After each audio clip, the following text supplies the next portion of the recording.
My dad was in the military. And when I was 10 years old, he got sent to Vietnam during the Vietnam War. While he was away, my mother had a mental breakdown.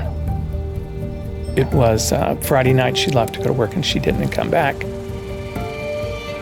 And we were left alone for about 3 weeks. We ate everything we could in the house, everything there was to eat, things you probably wouldn't have thought about eating. We were always terrified of getting her in trouble. She told us not to tell anyone. When my mom came back, she had told us that she really didn't remember what happened.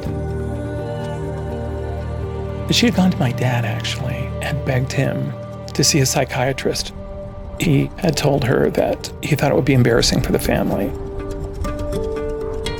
My parents got divorced, and then we went to live with my dad. It was almost like moving in with a stranger emotionally. It was really tough. In these teenage years after I started doing drugs, is when my dad and I started fighting. We fought all the time. And it was mostly about, God bless him, he didn't want me to hang out with my friends because he knew they were a bad influence. But for me, I was like, these are the only people that have loved and accepted me. So why are you keeping me from these people?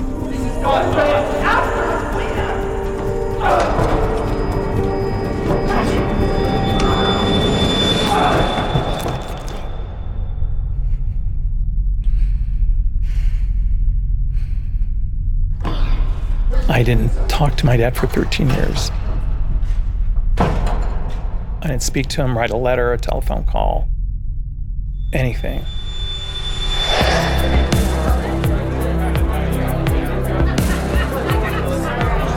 My life really started to spiral. I transitioned from my days in San Francisco of cocaine to crystal meth.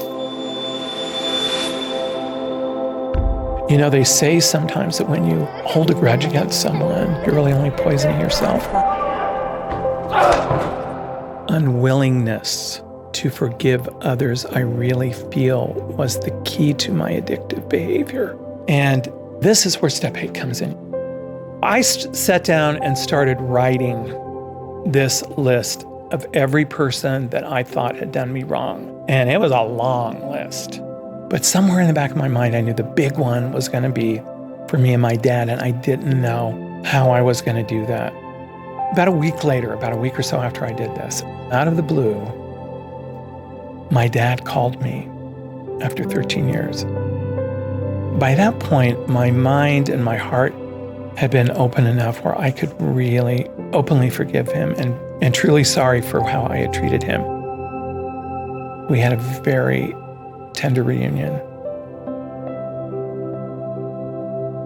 When he started telling me his life story, I suddenly felt like he was this little boy who was thrown out into the world, and I had so much love and compassion for him. And then as I began to share my challenges with him and told him what my life had been like for the last 13 years, he began to cry. And he reached over and he held my hand on the table. We were in a restaurant. He said, "I'm so sorry you had to go through that." And I know that was his way of telling me that he had forgiven me. My heart just opened up with love and compassion for them and forgiveness in a way that I'd never comprehended or understood before. It felt like this poison was draining from my body, from my mind and heart. And it was so incredible. It felt liberating.